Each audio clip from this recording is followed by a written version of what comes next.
Welcome to the Widowed Parent Podcast with your host, Jenny Lisk. Hey everyone, it's Jenny Lisk, and this is episode 125 of the Widowed Parent Podcast. So I had such a great discussion with Debbie Weiss for this episode, and we talk about 3 different aspects of Debbie's grief experience. First of all, losing her mom when she was 10, and losing her husband at the age of 50, and dating in middle-aged widowhood.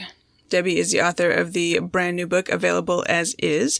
So after you listen to our discussion, go ahead and grab that wherever you find your books.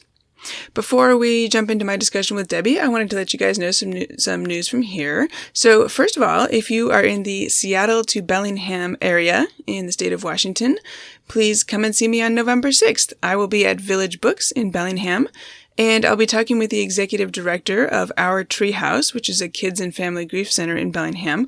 We'll be talking about grief and about children's grief, and Josh will be interviewing me about my book, Future Widow, and my experience becoming a widowed parent. And Sherry Puzzi from Zibby Owens' Moms Don't Have Time to Grieve will be there as well, and she will be recommending 10 or 12 different grief books, which are all fantastic and worth picking up for sure. Oh, and I'll be signing books too, and I would love to meet you, so please do come by. It is at 4 o'clock on Sunday, November 6th at Village Books in Bellingham, Washington. You do need a ticket ahead of time. Tickets are a $5 donation to Our Treehouse, and you can get them from Village Books.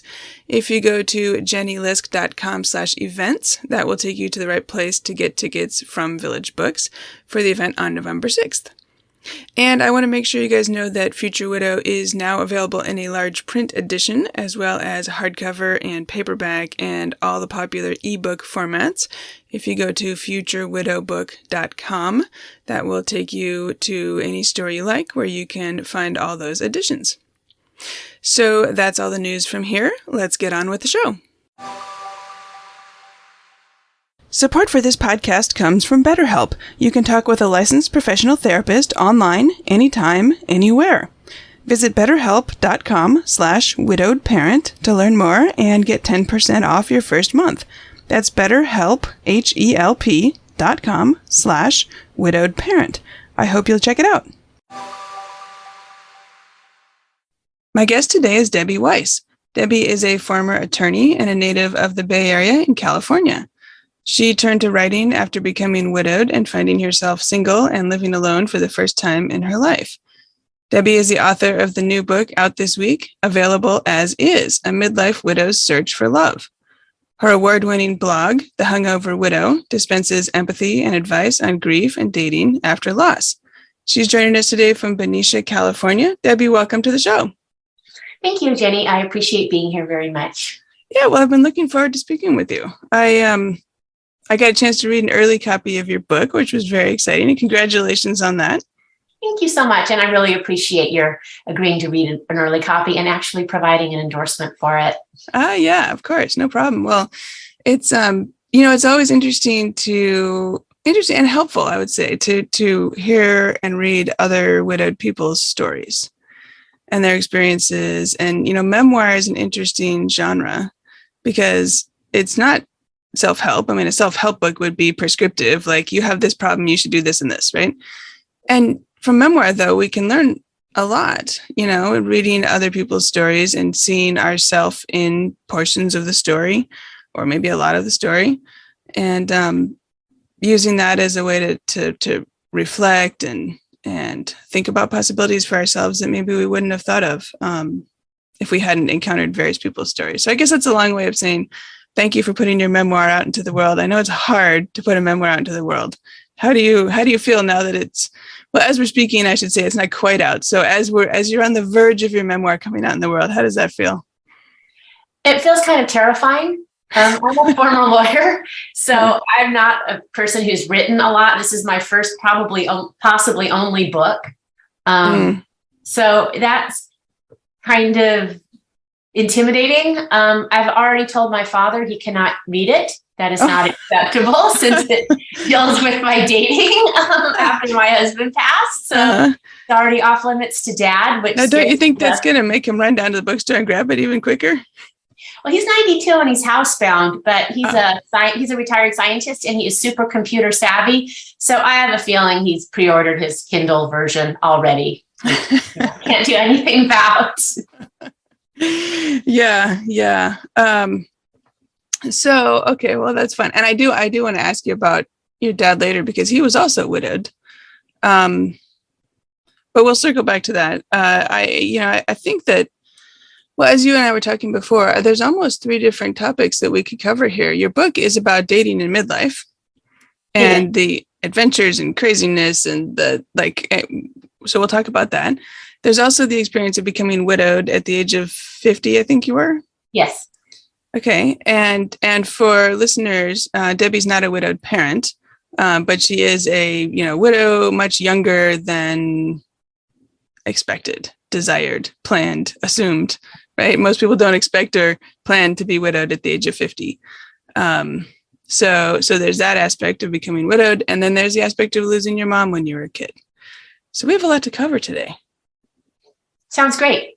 All right. So let's, I was really struck when I read your book, and I didn't know this or wasn't expecting this, but your grief journey actually started way before you lost your husband in 2013, which is 9 years ago by now. Yeah. But your grief story started way a long time ago. Can you tell us about that?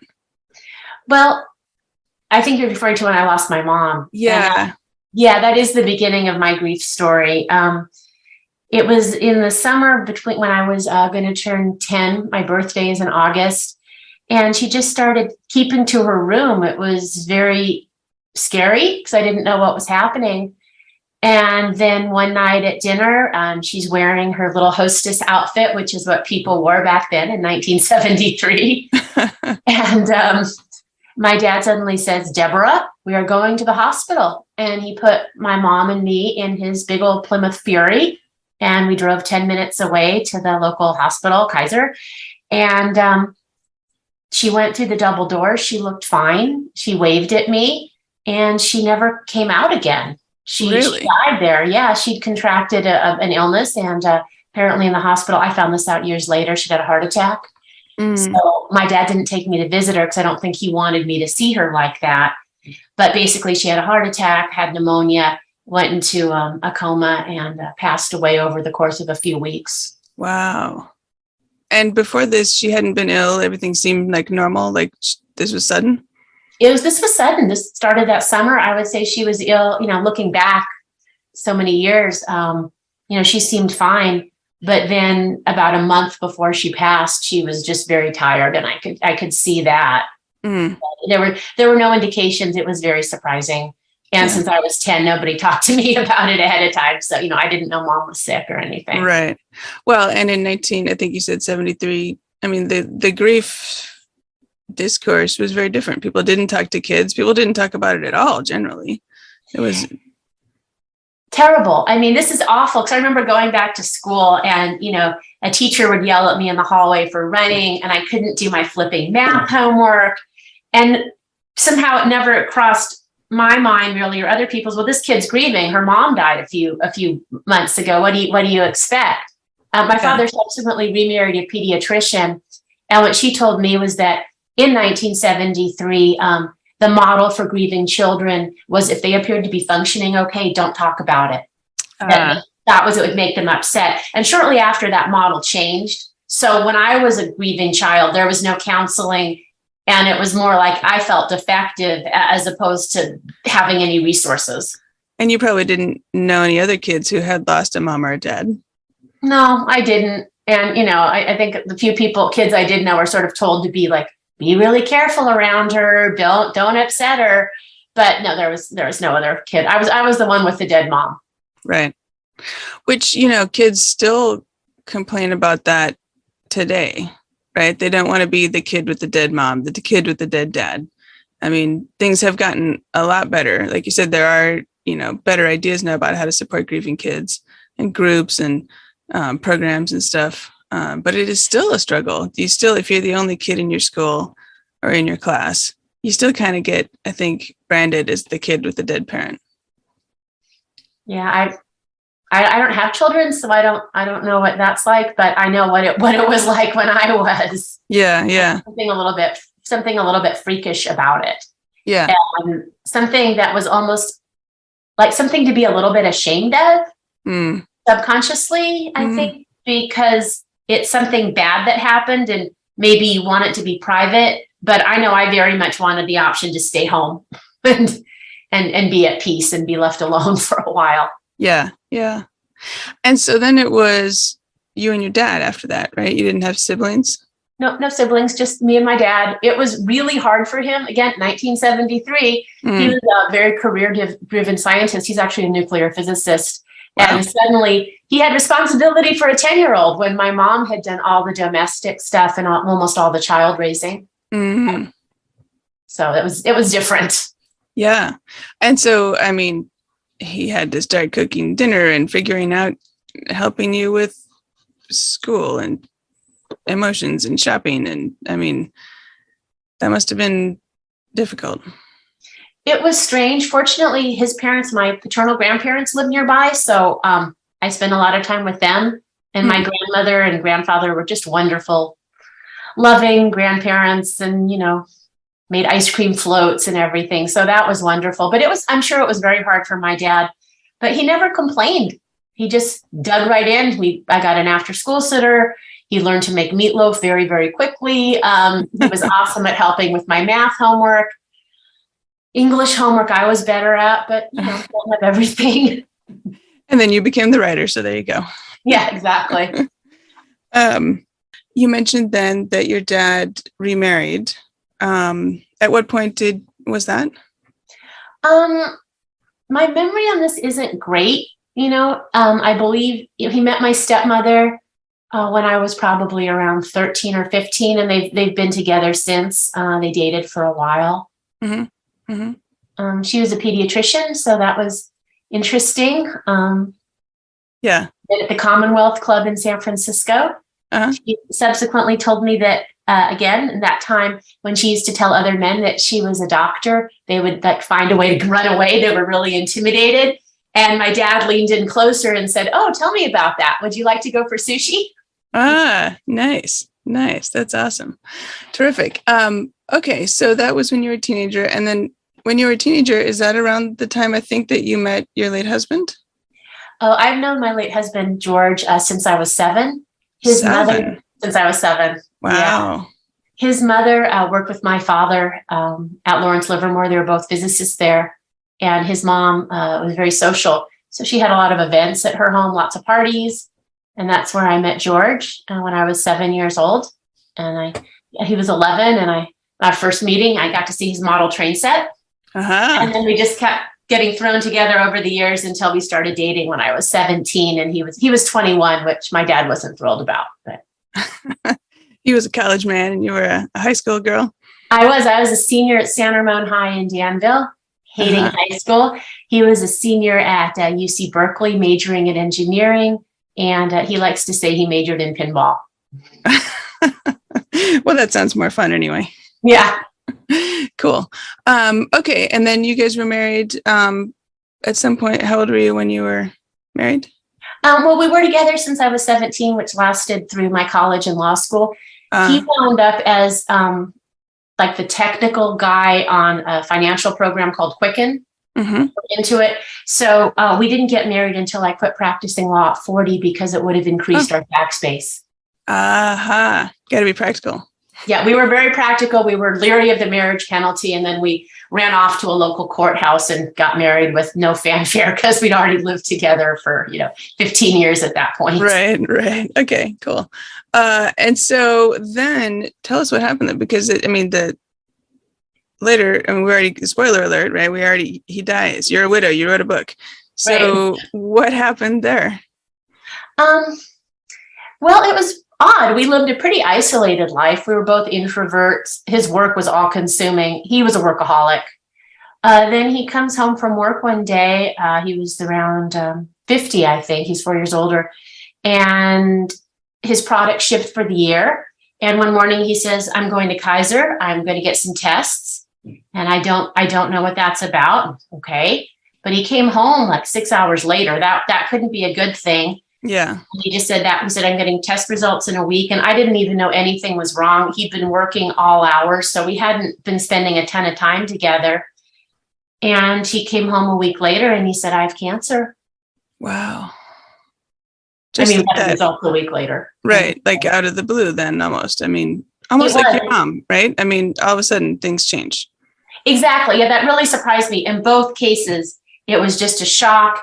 And in both cases, I felt very left in the dark. It really threw me back to that time. Yeah. Yeah. Well, and that's interesting about, new grief triggering old grief. And that's something that, I think Hope Edelman has talked about in some of her work. I mean, the kind of the long effects of grief and how later experiences can re-trigger earlier things too. How long was he sick? Well, it was odd. After he was diagnosed, he did really well for 2.5 to 3 years. He drove himself to chemo. He drove himself to everything. He had metastasized male breast cancer, which is very rare.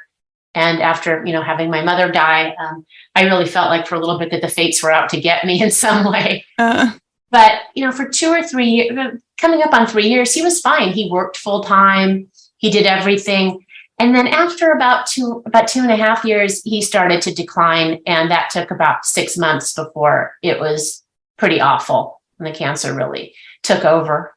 And so you were his caregiver for, I was going to say all of that time, but wasn't he pretty tight, like closed about sharing? He was very tight. It's very sad to me, at least. He was in denial. So he never thought he was going to die. At first, I think he thought he would have an amount of time. I did a little detective work. I looked at his records. He did have some cancer lesions in the brain and kind of throughout his body. So I wonder if that affected his judgment. But he went into a denial, and he always thought he was going to get better. He never thought he was going to die. So that was very difficult. He refused to tell his parents. He was an only child. I fought with him so much towards the end about that one during our marriage. We'd never really fought before. So that was very difficult. And he just kept forging forward, but I was his caregiver. And towards the end, I got a bit of help, but never enough. I found out later, the hospital had palliative care. There was all kinds of things we could have done, but on his own, he turned all of that down. Right. And you weren't in the loop on those decisions. I wasn't. This is really hard. He shut me out of his treatment. He put an order in place that the medical staff at the hospital couldn't contact me. And I don't know why, because I'm a lawyer and I'm pretty good with wherewithal, and as a practical matter, if he needed me to step in to make medical decisions on his behalf, it would have been best if I'd been informed. Yeah. But that was, his choice. Yeah. And it sounds like you would have been capable and competent to step in and do that on his behalf if it had been necessary. I was extraordinarily sleep deprived at that time, but yes, if necessary, I could. That's definitely something I could have handled and right. would have. But sure. He left me out of it. So I had my suspicions, and I was pretty sure things were bad. And I'd heard a few things from doctors, but it wasn't until he was very, very near the end that I really got a call from a doctor who said, look, he's got about a month left. He shut me out of his treatment. She was crying when she told me. She felt terrible, but this is what's happened. And then we tried to put a plan together with his parents very near the end. But at that point, it was a matter of days. Do you think that he thought he was trying to protect you, or do you He was trying to protect me. I know he was. He said at the beginning he was. He didn't say specifically, I have told the doctors they can't call you. But what he did say was, I'm going to handle this myself as much as I can.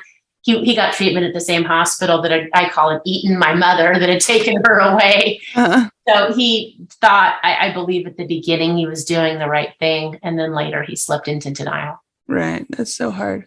So what were and thank you for telling us about that, by the way. I wonder what the early months or early time period was like for you then as a new widow at 50 years old? Like, what was hardest? How did that go? It was surreal because we were really isolated. He was this engineer's engineer. I didn't have a ton of friends. He was my life. I didn't have a lot of close friends. My dad and my stepmom at that point were having their own health issues. So I was just by myself for hours and hours. And it was weird because like during the day, I would do all the paperwork. I was very efficient. I had lists of things that needed to be done. I'm an ex-lawyer. I got into that mode. I was great on the phone.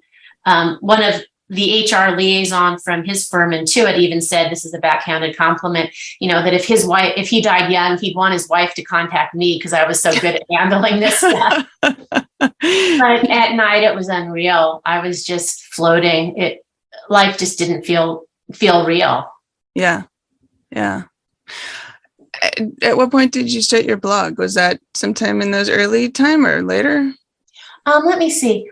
I started dating about a year, let's say about a year later, roughly. And then a few months into dating, so maybe 15 months out, I'm going to get some of these dates wrong. I started the blog because honestly, I was just so disgusted with some of the quality of the men I was meeting.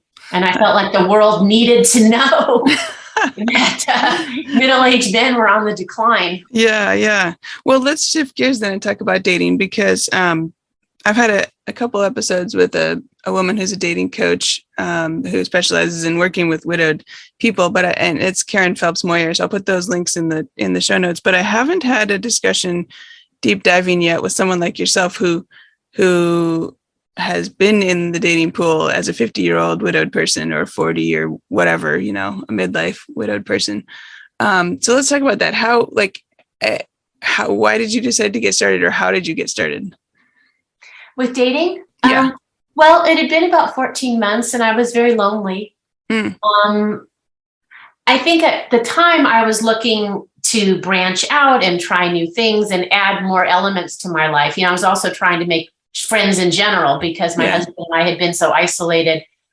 I probably wasn't ready to date yet. I still had a lot more grieving to do, but I didn't know that then. I did have some grief counseling and was never dissuaded from venturing out. In fact, I was told, go out, try things. So I tried this. So I'm Jewish. I went on JDate and set up a profile.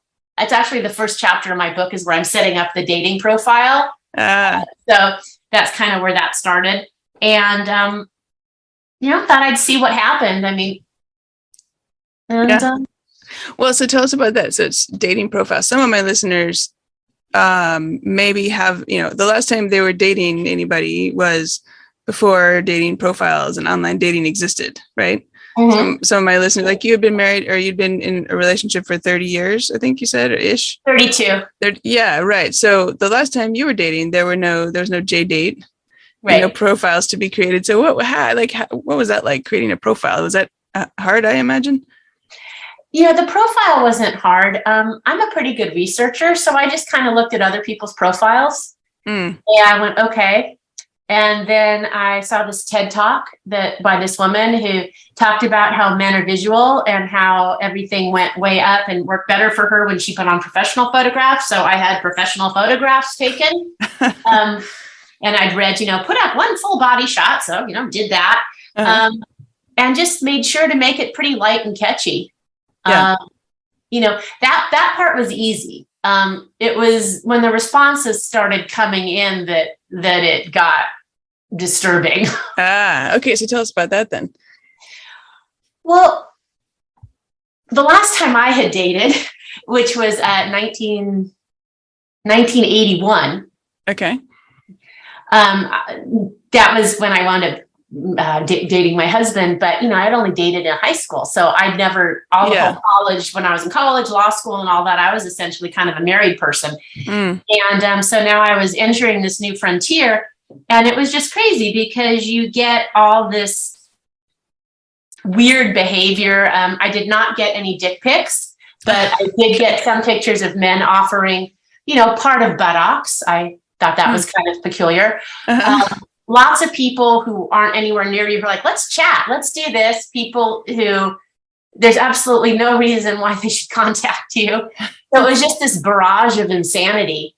And I had insomnia then, so I would be up all night on these sites, and it was like, well, what's this? What's that? And it was just, it was kind of crazy. It was like that old movie King of Hearts, where the lunatics had taken over the asylum.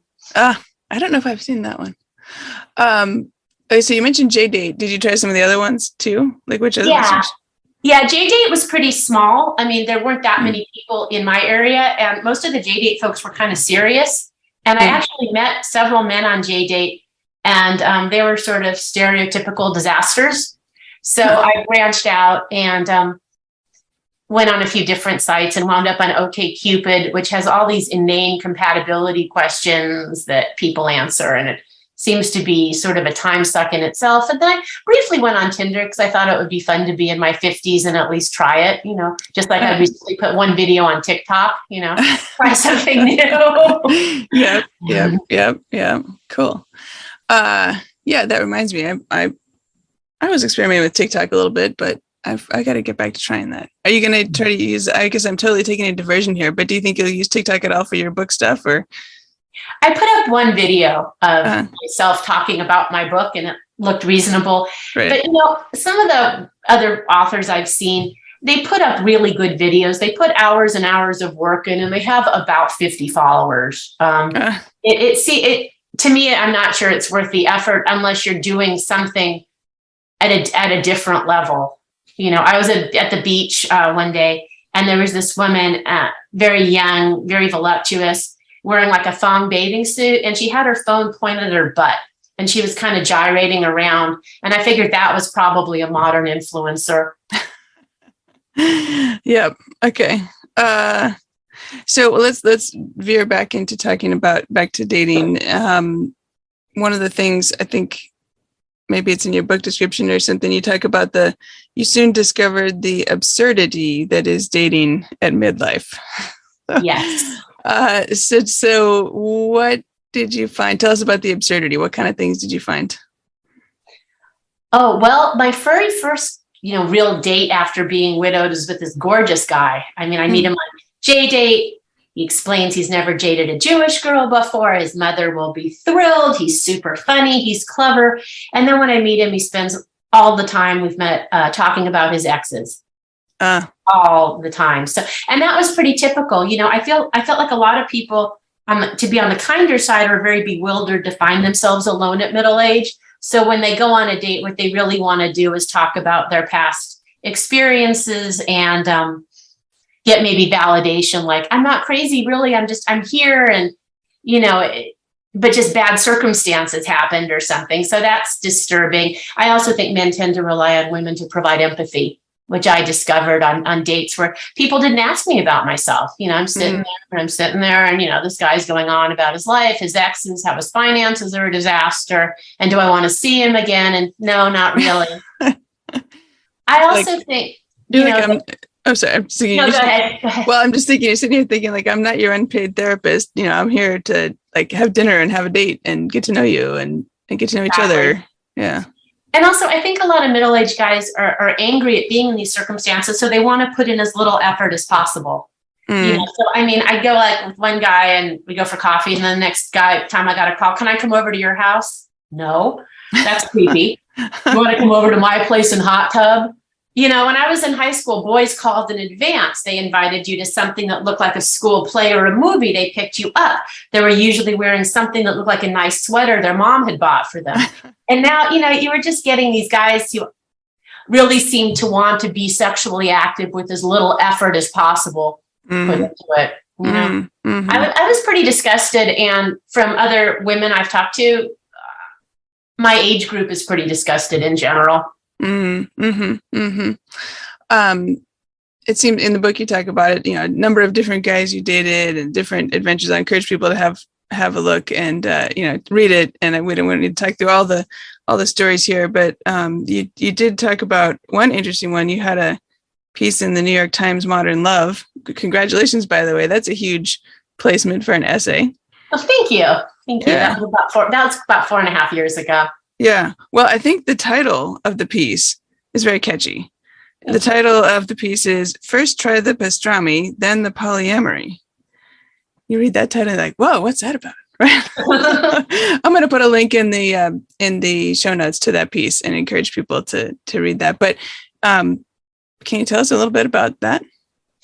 Yes, I can. I actually titled it, the editor changed it. I actually called it A Nice Jewish Girl Tries to Understand Polyamory. But that didn't make it.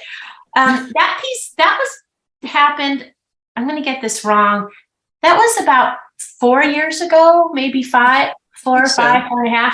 And by that point, I was in much better shape. I was functioning more. I wasn't really depressed anymore. And I was on OkCupid, which in my area seemed to have the most people in my demographic, sort of liberal California educated folk. And this guy just kept trying to talk to me, but he said he was polyamorous and he was a doctor, and I think he had an MBA or something, but now he was studying to be a tantric sex instructor. I'm not making this up. And he really wanted to meet me. And at that point, I was in good enough shape that I was commuting to San Francisco once a week for a writing class. And I said, well, if you want to meet me, you can meet me before or after my writing class. And, we dated for a bit, and it wasn't serious. And I didn't appreciate his lifestyle as an option for me. He seemed to think it was the way to go. I guess like me, he was also raised a little bit repressive and Jewish, but he got a big 180 on that one. And, I think after the article comes out, I believe he hates me now. Oh boy. All right. Well, again, I'll put the link in the show notes. So I'm thinking about, you have lots of dating stories, experience, lots of bad experiences. Let's say you must have learned a lot. I wonder if you have some tips or suggestions for people who are thinking about starting dating, like, I don't know, any encouragement? Because this sounds like, if anybody's listening and thinking, oh, maybe I'll start dating, they might be going, oh my God, no. Right? Like, okay. I can fix this. Yeah, there are ways. Part of the problem was I was very ignorant. So, I tried to be nice. Like if someone contacted me and seemed reasonable, but I didn't want to see them, I'd answer with a message, which people don't do because that gets the guy to keep coming back. I should say I have a partner and we've been together about 4 years and moved in together about a year ago. I did meet him on OkCupid. So there is a happy ending. My best advice at a practical level is don't waste your time. Look very carefully at filters in terms of age, look carefully in terms of geographic requirements, and then, only spend time with people who seem to be worth your effort. If someone's wanting to spend a lot of time emailing, I do a couple emails and say, let me know if you want to talk, if they seem promising, because people email and they text and they vanish and it feels like you're someone's sort of, surrogate companion online for a while and then they sort of go away and all your efforts pointless. And plus, until you meet someone, you just don't know. Right. And, I'd meet people and there's just no chemistry, but I basically just tried to preserve my time. I would make guys come to me for the first coffee or something. So I wasn't wasting a lot of time driving or spending hours at a meal that I didn't want to have. So I would basically say, just treat your time as the most important resource. Okay, cool. And I think you also ended up, if I recall, meeting other people through other ways that were not, you said you met your now partner online, but in the middle there, I think you joined a hiking club or something where you met other types of people. Can you tell us about that a little bit? Yeah, what really helped me was meetup.com. Because I really didn't, aside from wanting to date, what I really needed was a community. Because again, my husband and I were so isolated. And what was really hard for me were weekends, because you see couples to me, it looked like everyone's coupled, even though that's not true. And not all couples, of course, are happy. But I found that very difficult. So I wound up one Saturday morning waking up really early. I just had a bad breakup. And I looked online and it was like, oh, okay, well, here's these hikes. And I wasn't in any kind of shape to hike, but I put on my little fashion backpack and huffed and puffed for 6 miles and barely made it. But hiking was great for me for different groups, because you meet really great people, both men and women, and it's a community. And a lot of those folks are single. So we would go to things like outdoor concerts. People in those groups traveled together as friends. And I could start to see a life that was more positive as a single person.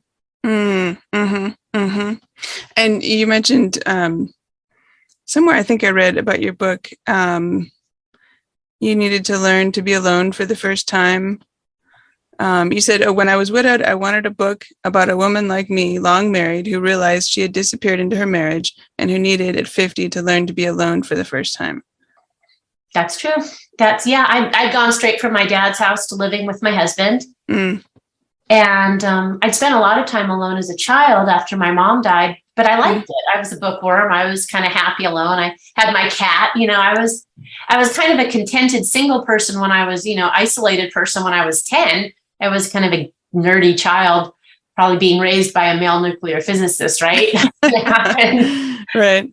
But I just wasn't very good with all these hours and hours by myself. So I needed to kind of figure out how to enjoy my own company, how to fill my days, how to be as content as I could be right. on my own. Yeah. Well, and so this reminds me, actually, I want to read what I wrote for the endorsement for your book. Kind of one of the main messages I got out of your book. So This is what I wrote. A brave, honest look into the trials and tribulations of dating as a middle-aged widowed person. Weiss's debut memoir is at once poignant and entertaining, and ultimately helps us to realize that the most important relationship we'll ever have is the one we have with ourselves. Thank you. Yeah, I love that. Yeah, and that's as I read it, I thought, I feel like that's the message in your book. And it's now that you're happily repartnered, that's a wonderful bonus. And one of the messages I got out of your story was you had to learn to have a relationship with yourself first to get to that point then where you found a wonderful new partner. That's true. I did. Part of it, and I do go into it in the book, was I had a lot of guilt over the way my husband died. I didn't really know what was happening, as we discussed earlier. And I was doing everything on my own. And at some point I was sort of checked out. And I'd gotten these really bad stress-induced hives. So I was on prednisone, which is like being majorly coked out, if anybody wants to know what that's like. So I was doing the best I could. But when he died, I felt so much guilt. And I really didn't think I deserved to have a good life after that. So it took me some grief counseling and some time and some thought to reach a point where I could think about myself as having a future. And in part, I think I turned to dating a little bit compulsively as a distraction. So I didn't have to deal with that guilt and the feeling that I'd failed George, which was really hard. I drank a lot for a while, and that got better, but it just took a really long time to work through the guilt and feel that I deserved to have a future. Yeah. Yeah. And I'm guessing that's where the name of your blog, The Hungover Widow, comes from? Yes, that's it. That was it. My drink of choice was Manhattans, listening to George's favorite Rolling Stones album on his ridiculous stereo system, which I never understood how to use.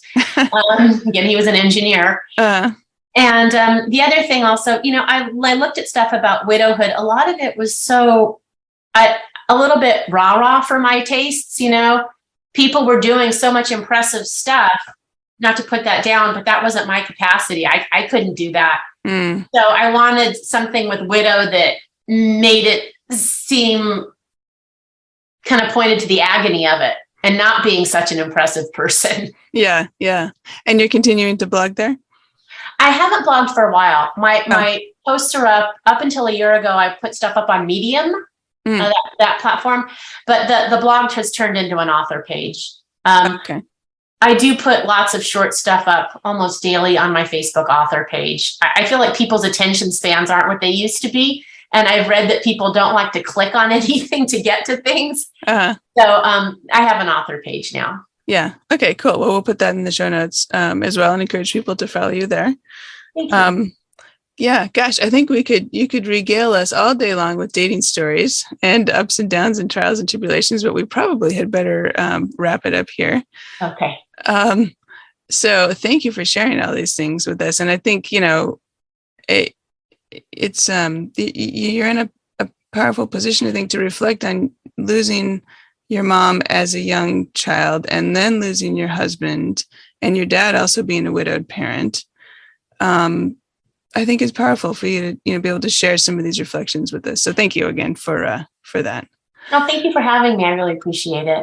Yeah, well, and so I'll just ask one last question here to wrap up, if you don't mind. If you could say one thing to widowed people who maybe are thinking about dating, but they're not quite sure if they want to jump in. Any, what would you say to them? Tips, advice, or encouragement? Some final thought for us. Okay. It can be difficult, but I really believe that there is hope.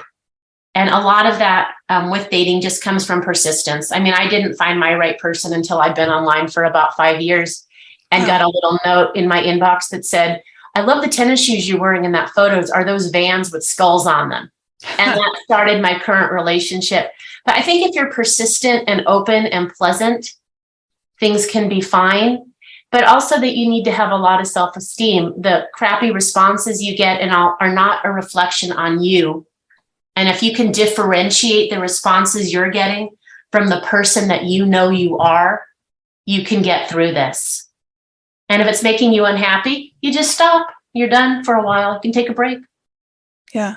Okay. Well, thank you. I think that's a terrific place to end. So my guest today is Debbie Weiss, author of the brand new book, available as is, A Midlife Widow's Search for Love.